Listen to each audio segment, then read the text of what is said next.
Two Detroit officers walked into her courtroom late, dismissive, and ready to play power games, until Judge Clarissa Benton showed them what real authority sounds like when it doesn't need to shout. Detroit's 36th District Courthouse sits between a pawn shop and a boarded-up diner on Gratiot Avenue. It's one of those government buildings that looks like it hasn't exhaled in decades. Fluorescent lights, scuffed tile floors, and that faint blend of coffee and copier toner in the air. Judge Clarissa Benton had been walking through those doors since the late 90s. Back then, she was just out of Wayne State Law, clerking for a judge who'd once told her, "You've got to be twice as good to get half as far." She'd smiled, nodded politely, but she remembered. That Thursday morning it was drizzling, cold for late April. She got in early, like she always did. Long robe draped over her arm, briefcase in her left hand, and that half-sweet, half-burnt coffee from Perry's Deli across the street in her right. Clarissa didn't do small talk with bailiffs, not unless she trusted them. And in this courtroom, she only trusted one, Janelle Ruiz. "Morning, Judge," Janelle said, as they both entered the courtroom. "Morning, Ruiz. We have the Taylor arraignment first?" "Yep. Defendant's already here. Prosecution's late. And two officers listed as primary on the arrest aren't here yet either." Clarissa sighed and slipped her robe on. Of course they aren't. It was supposed to be a quick day, just 3 cases on her docket. Nothing flashy. An illegal search motion, a minor weapons charge, and the Taylor arraignment, which involved resisting arrest. Clarissa always paid extra attention to resisting arrest charges. They were vague, messy, sometimes coded, especially when the defendant looked like they could be her nephew. At 9:00, she tapped the gavel. "Court is now in session." Taylor sat at the defense table, flanked by his public defender. Young kid, couldn't have been older than 22, wide eyes. Face still swollen from the arrest. Clarissa clocked that immediately. The AD entered flustered, juggling files and apologizing. She noted it but said nothing. But where were the officers? They were supposed to be present for clarification. Their absence wasn't just annoying, it was disrespectful. At 9:07, the courtroom door opened loudly. 2 Detroit PD officers walked in like they were stepping into a bar. Sergeant Tom Redding led the way, big guy, maybe late 40s, with that swagger that spoke of years unchecked. Behind him, Officer Mike Halpern, younger, chewing gum. They didn't look at the judge, didn't apologize, didn't even break stride. "Gentlemen," Clarissa said, her voice cutting through the courtroom. "You were due at 9, Redding shrugged. "Traffic. You're testifying in a felony arraignment. That requires punctuality." "Sure thing, ma'am." There it was. Not Your Honor. Not even Judge. Just ma'am. Clarissa glanced at Janelle. The bailiff looked down. She'd heard it too. Clarissa leaned forward slightly. "Let the record show that Sergeant Redding and Officer Halpern have arrived 7 minutes late. This court recognizes all parties when they address the bench properly. That includes using the title Your Honor. Please make note of that moving forward." Redding gave a tight smile. Halpern didn't react at all. It wasn't the first time Clarissa had been ma'amed, like she was a receptionist. She was used to small digs, small slights, just enough to stay technically polite, but loud enough to signal exactly what they thought of a black woman holding the gavel. But this time, something about it landed differently. Maybe it was the flippant tone, maybe it was Taylor's bruised cheek, or the way Halpern leaned on the wall like the courtroom was his break room. Whatever it was, Clarissa felt it in her chest. Still, she kept her voice calm, professional. "Let's proceed."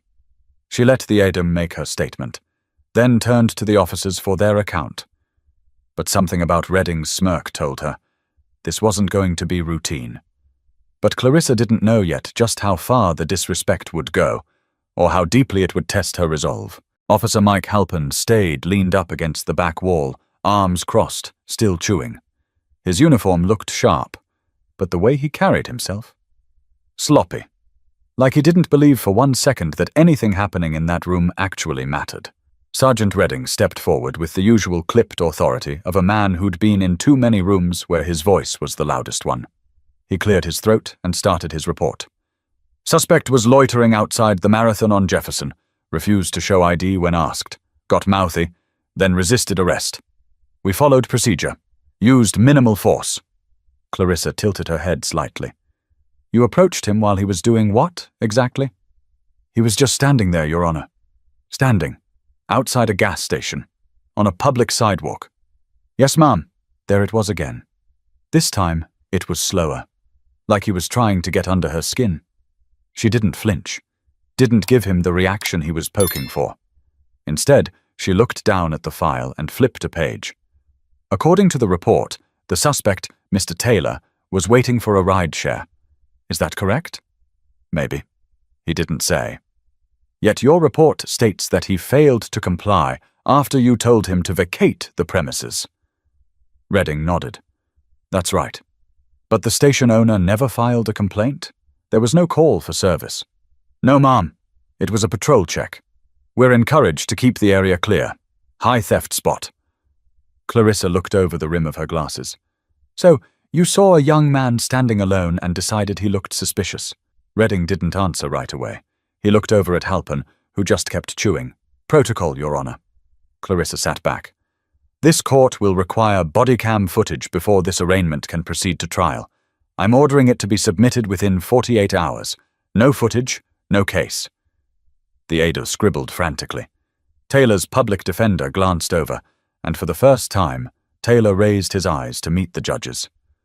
Clarissa looked back at Redding. Do you have any objections, Sergeant? He smirked. No, Your Honor. Then he muttered, not quietly enough. This is what happens when they let activists wear robes. Gasps, low murmurs. A single sharp, yo, what? From the back row. Janelle stiffened. Clarissa didn't react immediately. She sat perfectly still. Glasses halfway down her nose, eyes locked on Redding like she was reading the last sentence of a bad book. You want to repeat that, Sergeant? Nope. The record and the court microphones say otherwise. Redding shrugged. Didn't say it loud. Thought it was off the record. Clarissa pressed a button under her desk. Bailiff, clear the gallery. People started to move. Janelle stepped up, ushering everyone out. Even Taylor and the attorneys were told to step into the hall. Within a minute, it was just her, Redding, Halpern, and Janelle. She took off her glasses, folded them slowly, and set them down. Then she stood, all 5'4" of her. And in that silence, she spoke. You two have come into my courtroom late, disregarded the rules of decorum, addressed me with deliberate disrespect, and now one of you has made a derogatory statement that is not only personal but inappropriate in a court of law. Halpern rolled his eyes. Jesus! Can we not— Officer Halpern. Clarissa cut him off. I suggest you remain silent unless spoken to directly. He shifted but stayed quiet. She turned back to Redding. Let me be very clear. I have spent 23 years earning the right to wear this robe. I have worked in this city through budget cuts, building closures, threats, protests, and more shattered lives than you'll ever have to write reports about. Redding looked down at the floor now. You don't have to like me. You don't even have to agree with how I interpret the law. But when you walk into this courtroom, you will respect the bench. You will respect this court. And you will respect me. Not because I demand it, but because the people of this city expect it. She paused, then added, and if you can't handle that, I suggest you find another job, preferably one that doesn't involve a badge and a weapon. The room was dead silent. Even Halpern had stopped chewing. Clarissa sat back down, slipped on her glasses, and pressed the intercom. Let the parties return. As the doors reopened, the energy in the room had shifted. Nobody said a word, but everyone looked at her differently, not just with admiration, but with a quiet kind of awe. But while the courtroom now knew who they were dealing with, the fight for real accountability had only just begun. By the time the gallery returned, the energy had changed.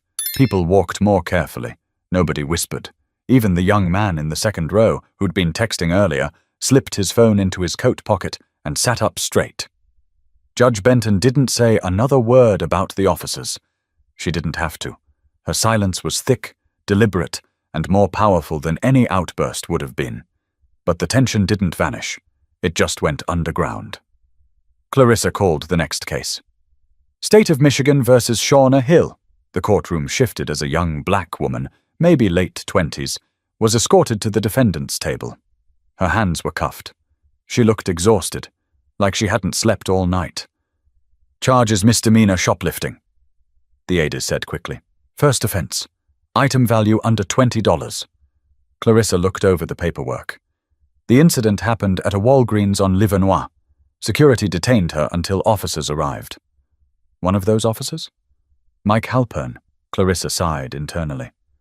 Miss Hill, she said calmly. You are currently employed? Yes, Your Honor. I work at a food prep center. Wasn't working that day. Halpern leaned forward, interrupting. She was stuffing. You'll speak when asked, officer, Clarissa said without looking at him. The public defender stood. We're requesting pretrial diversion, no priors. Client was caring for her sister's kids and panicked when her EBT didn't go through. Clarissa nodded, reviewing the file again. Noted. She looked back at Halpern. Officer Halpern, was bodycam footage reviewed and submitted with the report? No, ma'am. He caught himself. Sorry, no, Your Honor. And yet you listed yourself as the sole witness. Yeah, store manager refused to give a statement. Clarissa leaned forward slightly. So you wrote a report, no corroboration, no footage, and you're interrupting this court to insert commentary without being asked. Am I missing anything? Halpern didn't answer. Request for diversion is granted. Ms. Hill, you'll be required to attend 1 day of community mediation and submit proof of completion. Case will be dismissed upon compliance. You're free to go. Ms. Hill blinked. That's it? Clarissa offered a brief nod. That's it. Ms. Hill's eyes filled with tears. She whispered a thank you, almost inaudible, and followed the bailiff out. Clarissa kept it moving. She had learned long ago that justice isn't always in the ruling. It's in the tone, the speed, the consistency, in the little things. But every little thing she did was now being watched, not just by the people in the pews, but by the officers who sat there, arms folded, waiting for her to slip. And they kept trying to provoke her. During the next case, Redding laughed. Laughed when a defendant mispronounced the word arraignment. Clarissa didn't flinch. She did, however, lift her pen and write something down. Deliberately, quietly, enough for him to notice. Then came the papers, the ones they accidentally dropped near her bench, or the time Halpern pretended not to hear her and made her repeat instructions. Twice. Ruiz caught on quickly. Want me to remove them? She whispered during a break. You have grounds? Not yet, Clarissa replied, but we're close. It wasn't about ego. It wasn't even about pride. It was about control. These men didn't like not being the center of authority. They didn't like that the final say belonged to her. They wanted to make her look petty, emotional, overreactive. Clarissa refused to give them that satisfaction. But it wore on her. Later that afternoon, in the judge's chambers, she sat at her desk with the door cracked open, just enough to hear the hallway. She listened to the echo of heels, the shuffle of papers, the laughter of court clerks on a cigarette break outside. And then, through that thin opening, she heard Redding's voice. I'm telling you, Halpern, this one's just waiting for someone to call her Your Majesty so she can lose it. Probably write speeches in her mirror at night. Clarissa reached for her coffee. It had gone cold. She didn't say a word. She just sat there, breathing in the weight of it all.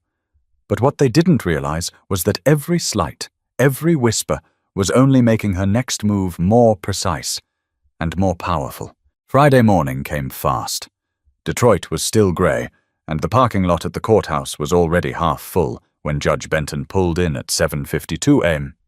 She wasn't someone who liked being late, not in traffic, not in conversation, and certainly not in her courtroom. But that morning, she wasn't thinking about her schedule. She was thinking about the smirk on Redding's face when he left her courtroom the day before. It stuck with her, the way he tilted his chin up, the slow, cocky walk past her bench, as if the rules she enforced didn't apply to him. Like he'd won something just by getting under her skin. Clarissa didn't show it, but it had bothered her. Not because it was personal, but because it was calculated. and that made it dangerous. When she entered her chambers, her clerk, a soft-spoken young man named Leland, was already at his desk sorting files. "Morning, Judge," he said, standing halfway. "Morning. Anything I need to see before we open?" Leland hesitated. "There's something. I think you should look at this before we go in." He handed her a printed email. It was from an attorney she knew well, Alicia Vaughn, civil rights specialist based out of Ann Arbor. The subject line, "Bodycam clip, Taylor arrest." Attached was a link and a short note. "Clarissa, someone leaked this to my office. It's bad. Thought you should see it before this hits local media. Alicia." Clarissa clicked the link. Waited for the file to load. The footage was grainy, but clear enough. It showed Taylor standing outside the gas station, hands in his hoodie pocket. He wasn't loitering. He was checking his phone. His lift was 2 minutes away. Redding's voice came in loud. "Let me see your ID," Taylor turned, confused. "I'm just waiting for my ride, man." "ID. Now!" Then Halpern grabbed Taylor's arm. No warning. No explanation. Within seconds, they had him face first on the concrete, shouting over him. He never resisted. Clarissa paused the footage. Her hand hovered over the mouse, frozen. There it was. Everything she'd suspected. Everything Redding lied about. And it wasn't just a mistake. It was excessive force. It was targeted. It was wrong. She closed the file and stared at the wall for a moment. Then she exhaled. At 9:00 a.m. sharp, court was in session. Taylor's arraignment was back on the docket, this time for the suppression hearing. Redding and Halpern were already in the room, sitting behind the prosecution table. Clarissa noticed Halpern's posture, relaxed, leaning back in his chair, like it was any other day. She tapped her gavel once. The room quieted. "Before we proceed, this court has received new evidence related to the arrest of Mr. Taylor," she announced. Redding's brow furrowed. Clarissa continued, her voice steady. "Bodycam footage that was not submitted with the original report has surfaced. It shows a sequence of events that significantly contradicts the officer's testimony." The public defender leaned forward, hopeful. Clarissa didn't stop. "In the interest of transparency, I have referred this footage to the district attorney's office and the internal review board." Murmurs spread through the gallery. "Furthermore," she said, locking eyes with Redding, "this court is placing the arraignment on hold and will schedule a full evidentiary hearing. Mr. Taylor is hereby released on his own recognizance, effective immediately." Taylor turned to his lawyer, stunned. The attorney nodded. Clarissa turned to Redding. "Sergeant, do you have anything to say regarding the omission of this footage from your official report?" Redding opened his mouth, closed it. His jaw clenched. "No, Your Honor, I didn't think so." The next 10 minutes passed in silence. No one interrupted. No one dared. When court recessed for the morning, Janelle leaned over. "They're pissed," she whispered. "I know," Clarissa said, collecting her notes. "Let them be." But she hadn't even made it to her chambers before her phone buzzed. A text from Leland. "Alicia just called. Local news picked up the video. It's on Channel 4. They're naming names." Clarissa stood still in the hallway. She didn't smile. She didn't celebrate. She just nodded once to herself and stepped back into her chambers, closing the door behind her. But what was playing on TV was only the beginning. Because when the public saw what she had seen, the pressure wouldn't just land on Redding. It would come for her, too. By 1:15 that afternoon, the courtroom felt heavier. Same benches, same lighting, but different eyes. Clarissa could feel it. The tension sat high in the chest, like the air had thickened with every passing headline. The bodycam video had already made the rounds on local news, but now it was tearing through social media. People weren't just watching. They were commenting, sharing, demanding something more. A citywide conversation had started, and her courtroom was now its epicenter. Clarissa sat quietly at the bench, waiting for the gallery to settle. She glanced at her docket. The next case was a bond review. Nothing controversial, just another piece of her afternoon. But before she could begin, a voice interrupted. "Your Honor, if I may." It was Redding. He wasn't listed on this hearing, didn't belong at the table. But there he stood, hat in hand, voice loud enough to draw every gaze. Clarissa didn't answer right away. She watched him, calculated. Then, "You may speak, Sergeant." Briefly. Redding shifted uncomfortably.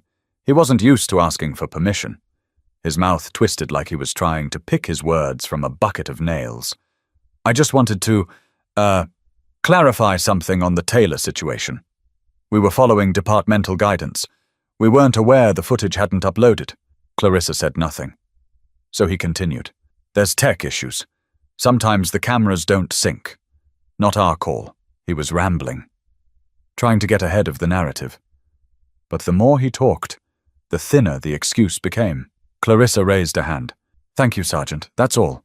But I think, that's all," she said again, firmer this time. The room quieted. Even the clerk stopped typing. Clarissa turned slightly toward her clerk and said, loud enough for all to hear, "Let the record reflect that Sergeant Redding is not assigned to today's matter and was not invited to speak." Redding's face flushed. He sat back down slowly. Clarissa continued with her docket as if nothing had happened. Bond hearing, public nuisance, petty theft, all handled swiftly. But something shifted when Halpern stood to give a statement in one of the cases. He tried to maintain his cool, but the confidence from earlier in the week was gone. His voice wavered. He fumbled dates. At one point he claimed a suspect had aggressively reached for something, but couldn't specify what. Clarissa cut him off. "Officer Halpern, I would remind you that this is sworn testimony. If you are unsure, say you're unsure. Guesswork doesn't belong in a courtroom." Halpern swallowed and nodded. "Yes, Your Honor. There it was. Your Honor. Finally. But it didn't feel like a victory. Not yet." That evening, with court adjourned, Clarissa made her way to the staff elevator. She didn't take the usual hallway, didn't want to run into anyone, especially not Redding. As the elevator doors closed, she caught a glimpse of her own reflection in the brushed metal. She looked tired. Not broken, just worn. Not from the cases, but from the performance of it all. Being impeccable, all the time. No margin for error, no room for emotion. Her phone buzzed again. Another message, this one from a contact she hadn't heard from in years. "Saw the clip. You handled that with more grace than I would have. Proud of you. Tamika." Tamika, law school roommate, now a judge herself out in Phoenix. They hadn't spoken in nearly 8 years. Clarissa typed out a quick reply, but paused before hitting send. There was something fragile about the praise, something bittersweet. Why did Grace always have to be the weapon? She put the phone down. Back in chambers, Ruiz knocked softly and stepped in. "You've got a press inquiry from Channel 7. Also, Alicia Vaughan's trying to get 5 minutes. Clarissa shook her head. "No press. Not yet." "And Alicia?" She hesitated. Then, "Send her through." Moments later, Alicia appeared in the doorway, her coat still damp from the rain. "I'm not here as an attorney," she said. "Just a friend." Clarissa gestured to the seat across from her desk. "That makes one of us in this building." Alicia sat. "The footage is bad. But your reaction? It's being clipped, stitched into reels. It's already on TikTok. People are watching. I didn't plan any of that." "I know you didn't. That's what makes it matter." Clarissa leaned back in her chair, folding her hands in her lap. "I didn't take this job to go viral." "No," Alicia said. "You took it to do what others wouldn't. And now everyone's watching what you'll do next." But public support came with public pressure, and the real test wasn't what she'd already done. It was what she was willing to risk next. The next morning, Judge Benton arrived to find a crowd gathered on the courthouse steps. Not protesters, not yet, but people, local folks. Some held signs, others just stood there, bundled against the cold, sipping coffee, waiting for her to walk inside. A few waved. She didn't wave back. She didn't need to. That wasn't the job. But the fact they were there meant something had changed. Her silence, her poise, it had reached beyond the bench. Her face was on thumbnails across the internet with headlines like, "Detroit judge silences cops without raising her voice." Someone even made a meme. She hadn't looked at it, but Ruiz described it. Clarissa holding her glasses with the caption, "She said Your Honor, not your attitude." In chambers, the phone didn't stop. Journalists, community leaders, city council members, a call from a former mayor's aide. Even the Bar Association left a voicemail. She ignored most of it. At 9 a.m. sharp, court resumed. But this time, something was different. Not just with the crowd outside or the press in the gallery, but with the people inside the room. When Clarissa entered, the entire gallery stood. It wasn't required. It wasn't custom. But it happened. She didn't acknowledge it, just sat, adjusted her robe, tapped the gavel. "Good morning. Court is now in session." Her voice was calm, but the courtroom had never felt quieter. Ruiz was the first to speak during the morning break. "You're turning into a movement out there." "I'm trying to finish a docket," Clarissa replied, but even she couldn't pretend things hadn't shifted. Halfway through the morning, an unexpected visitor showed up. City Councilwoman Bernice Greer walked in just as a break ended. She sat in the back row, alone, no entourage, just a notepad in her lap, and a pen that never stopped moving. Clarissa saw her, made note, but kept going. The case was a robbery. Non-violent, juvenile. The young man was 17, charged with snatching a phone from another teenager on the bus. The prosecutor wanted pre-trial detention. Clarissa looked at the file. First-time offender, no priors, still enrolled in school, lived with his grandmother. "Is the victim in the room?" she asked. A boy with a cast on his wrist stood up, sheepish, his mother next to him. Clarissa invited them both to speak, and they did. Nervous but sincere. The phone had been recovered. No lasting injury. They just wanted accountability, not punishment. When it was the defendant's turn, his voice cracked halfway through. "I didn't mean to. I didn't know what else to do. I needed the money for groceries. My grandma works night shifts." Clarissa took a long pause. Then she looked up. "Do you understand how serious this is?" "Yes, Your Honor," she nodded. "I believe you. But I also believe consequences should match the moment. You're not being released because I feel sorry for you. You're being released because the law allows me to show mercy when it's earned." She leaned slightly forward.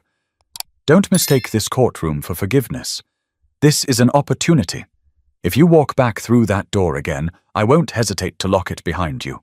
He nodded fast, holding back tears. "Release to guardianship, weekly check-ins, community service." A few heads turned. Some muttered, but no one interrupted. Later, Ruiz whispered, "You're going to catch heat for that one." "I catch heat every day." It was just after noon when a deputy from the Internal Affairs Division arrived. He handed her an official envelope, sealed, but Clarissa already knew what was inside. A formal inquiry into Redding and Halpin's conduct had been launched. At 2:07 p.m, Councilwoman Greer asked to approach the bench during another short recess. Clarissa nodded once. "I won't take your time," Greer said quietly. "But we're watching. Some of us on the council are prepared to hold the department accountable if this inquiry shows misconduct. I hope you'll stay vocal." Clarissa didn't answer right away. Then she said, "I'm not trying to start anything. I'm just doing my job." Greer smiled. "That's how real change starts." She returned to her seat. Clarissa adjusted her robe again and looked at her docket. 2 more cases. A long weekend ahead. She didn't plan to speak to the media. She didn't plan to grandstand. But she understood now that silence could be strategic, or complicit, and she wasn't interested in being complicit. But the real battle wasn't just inside the courtroom anymore. It was about how long the outside world would care, and how far they'd let her go. The courtroom had emptied for the day. Clerks were filing away folders, the janitor pushed a mop across the tile with a familiar rhythm, and Ruiz had clocked out early with Clarissa's blessing. The silence was welcome. But it didn't feel peaceful. It felt like a pause between punches. Clarissa remained in her chambers longer than usual, her robe folded over the back of a wooden chair, a reheated bowl of lentil soup on the desk growing cold again. She wasn't hungry. The folder in front of her held the official inquiry documents. It was thick. Statements. Timeline charts. Internal affairs language so stiff it barely felt human. She'd seen these before, back when she was a public defender. They usually led nowhere, but this one had her name in it, not as a target, but as a witness. That changed things. She stood up and walked over to the small window overlooking the parking lot. Her reflection hovered faintly in the glass. She saw the same face she'd seen every morning for decades, focused, clean-lined, but tonight, tired. Not defeated, but stretched. Her phone buzzed. Leland had texted. The department issued a statement, no names mentioned, just said they take complaints seriously and will cooperate fully. A classic move. Neutral language, no accountability. A PR bandage for a bullet wound.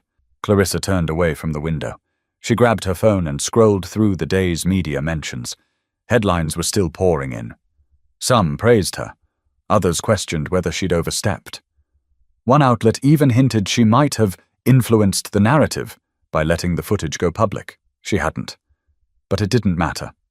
In the public eye, fact bled into perception.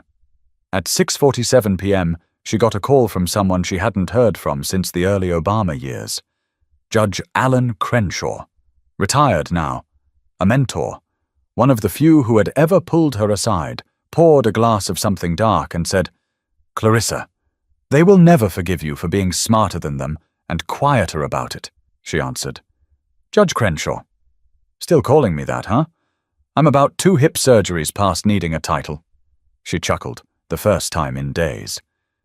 "You've been on my screen all day," he said. "You handling it? Handling it, yes. Good. You know what they're waiting for, right?" "What's that?" "For you to mess up. Even a little. An eye roll, a too long pause, a sentence out of turn. That's all they need. Then they'll make it about your behavior instead of theirs." "I know." "Then keep your robe ironed and your voice cool," Clarissa smiled.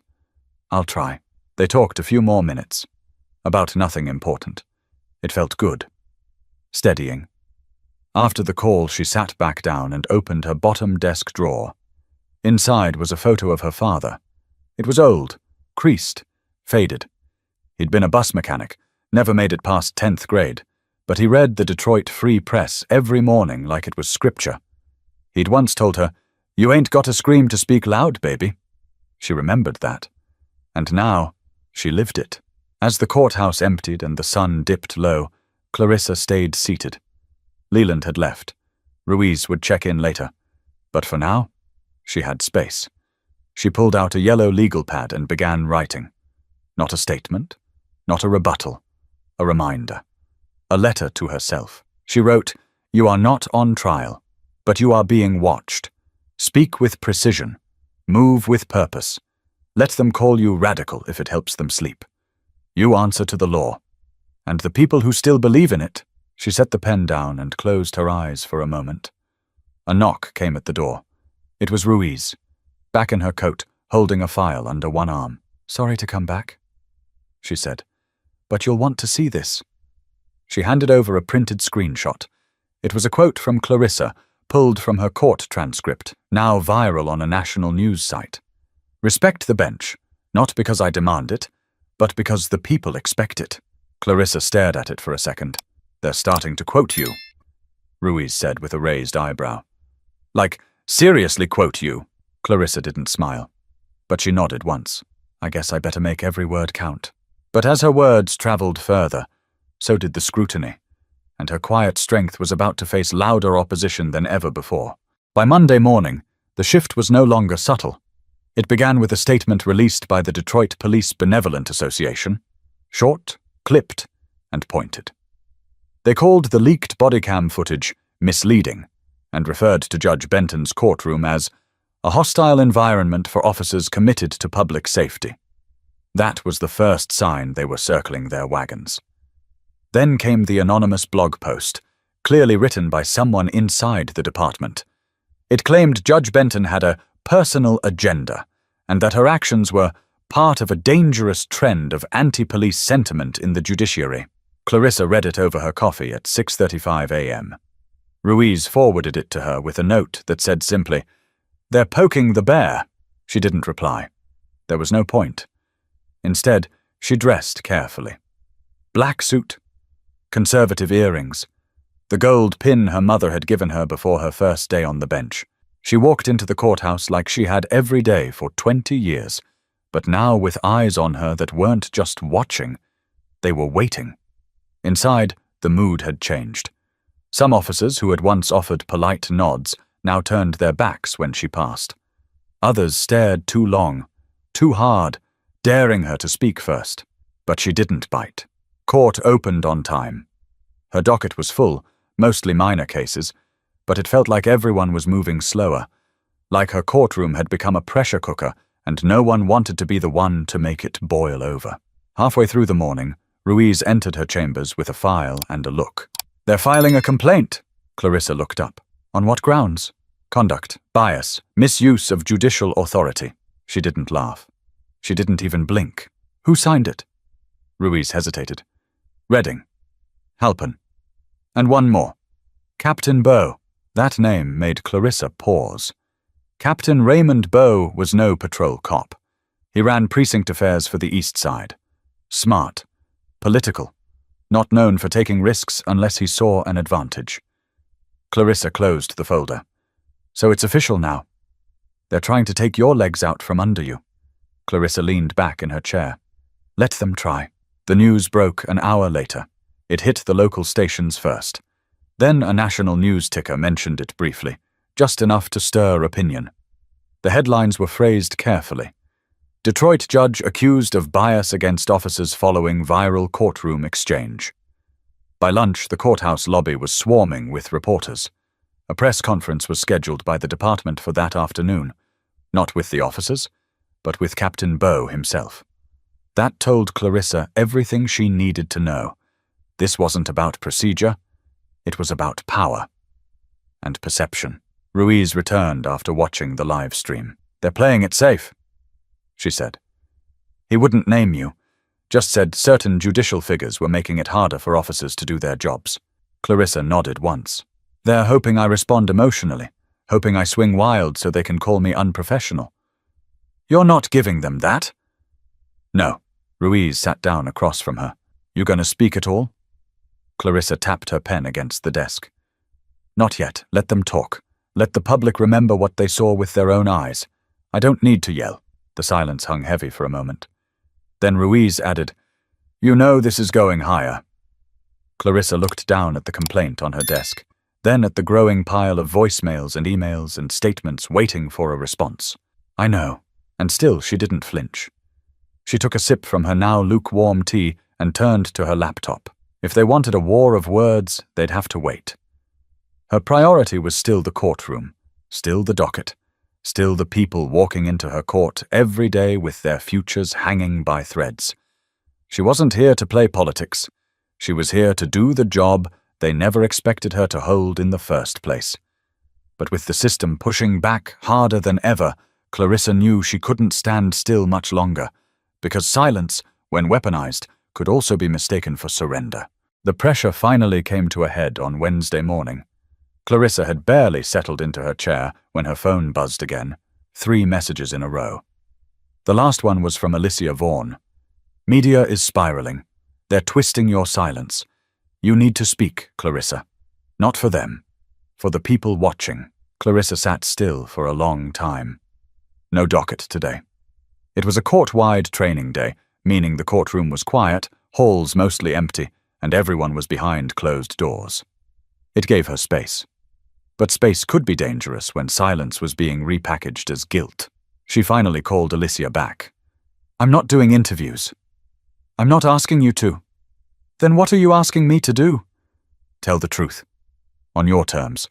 Post it yourself. No edits, no reporters, just you. 1 camera, 1 shot." Clarissa hesitated. "I don't want to turn this into theater." "It already is. You just haven't stepped on the stage." She knew Alicia was right, and part of her hated that. But what she hated more was the idea of letting them be the ones to define her story. By 4:00 p.m., Ruiz had set up a small recording setup in the chambers. No lights, no makeup. Just Clarissa at her desk, robe folded neatly beside her, blouse and blazer like she wore on the first day she took the bench. She looked into the camera. No script. "I wasn't elected to be liked. I was elected to apply the law with consistency and fairness, regardless of who's in front of me. A pause. Over the past week, I've been accused of bias because I held 2 officers accountable for how they handled a young man's arrest. I didn't fabricate evidence. I didn't raise my voice. I didn't insult anyone. I asked questions, I upheld the law, and I reminded them, and all of us, that no one is above it. She folded her hands, elbows resting lightly on the desk. The footage everyone saw wasn't a gotcha. It wasn't an act of revenge. It was evidence, plain and simple. And when evidence contradicts testimony, it is my duty to act. Another pause. Her voice remained calm. I have been in this courtroom for over 2 decades. I've sentenced murderers. I've released mothers. I've argued with prosecutors and sided with defendants, and vice versa. I have always made my decisions based on the law, not on skin, not on uniforms, not on noise. She leaned forward. If that makes me controversial, so be it. She ended the video with 7 words.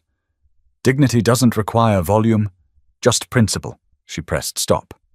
Ruiz didn't say a word, just nodded once and uploaded the file. The video went up on the court's official channel. Within the hour, it was reposted on Twitter, Facebook, TikTok. People clipped her quotes, shared screenshots. It caught fire. The comments were mixed. Some praised her calm. Others accused her of being soft on crime. A few posts were ugly, predictable, hateful. But most were watching. By midnight, even national figures began commenting. Lawyers, judges, professors, civil rights advocates. They dissected her words, they quoted her tone, they highlighted her discipline. The next morning, Channel 4 opened with her video instead of the police statement. Inside the courthouse, the mood was different. Not louder, not more respectful necessarily, but still, controlled. Even the officers in the hallway looked a bit more careful when she passed, not out of fear, but out of recognition. Recognition that she wasn't going to hide. Recognition that she wasn't going to crack. That afternoon, the chief judge of the district pulled her aside in the hallway. I saw your video, he said. Clarissa met his eyes. And? You said what needed to be said. She nodded. I'm not here to make enemies. No, he replied. You're here to remind us we still have a backbone. She went back to her chambers without fanfare. No speech, no high five, just another folder waiting to be reviewed, just another pile of motions to read through before the weekend. But something was different now. The story no longer belonged to the officers, or the bloggers, or the anonymous sources. It belonged to her. But while public opinion had begun to shift, Clarissa knew that real change wasn't built on moments. It had to be defended daily in rooms that didn't come with cameras. By the following Monday, Detroit had moved on to other headlines. A mayoral scandal, a citywide teacher strike, a warehouse fire that blacked out 2 blocks on the east side.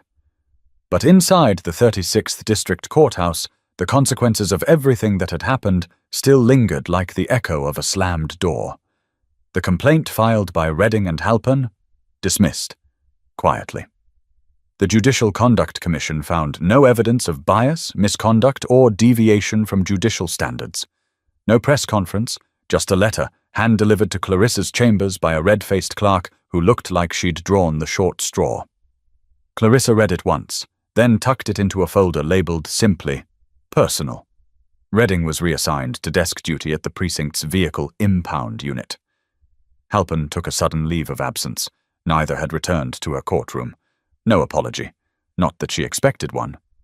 Captain Bow? He hadn't said a word since his press conference. But she'd heard through a colleague that he'd been told by a city council to reconsider his public commentary moving forward. And Taylor, the young man at the center of it all, his charges had been formally dropped. His attorney filed a civil complaint with Alicia Vaughan's help. They were pushing hard, and from what Clarissa heard, it wouldn't settle cheaply. Clarissa had seen his name one last time on the court's weekly expungement review. His file would be sealed, the way it should have been from the beginning. That Friday, Ruiz brought in flowers.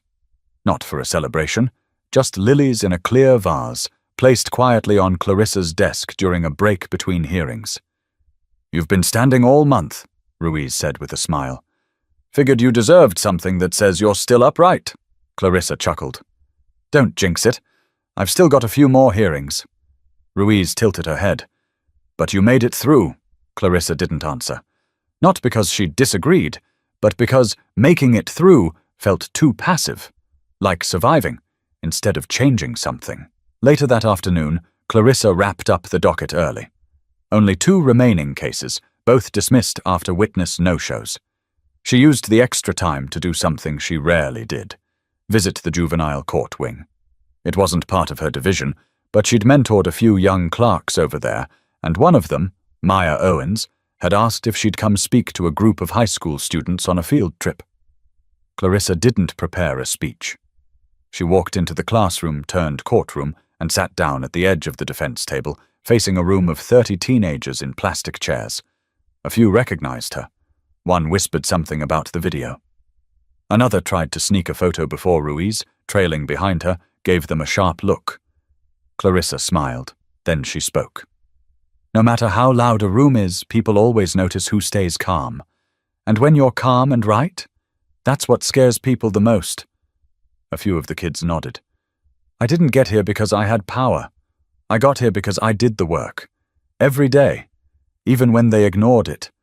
Even when they called me things that didn't belong in a courtroom. A girl in the front raised her hand. Do you ever get scared? Clarissa looked at her. Every single week, she said. But scared doesn't mean unqualified. It means you care enough to know what could go wrong, and strong enough to show up anyway. After the Q&A, one student, tall, quiet, notebook clutched against his chest, walked up and asked if she'd sign his notes. She did, and underneath her signature she wrote, "Hold your ground, even when no one claps." As she and Ruiz walked back through the side corridor, Ruiz glanced over. You ever think about stepping up? State court? Or even something higher? Clarissa shook her head. No, I like this room. I like these people. This is where the damage gets done. And undone. Outside, the crowd was gone. The cameras were gone. But the bench was still there. And so was she. Not because she had something to prove anymore, but because some jobs aren't finished when the headlines fade. They're finished when the next person who takes that bench doesn't have to fight so hard just to be heard. And that, in the end, was all she ever wanted. To make the robe mean something, so the next person who wears it doesn't have to explain why they deserve it. If this story moved you, share it. Talk about it. And most of all, remember, respect isn't requested. It's earned. But once earned, it should never have to be begged for. Subscribe for more stories that matter.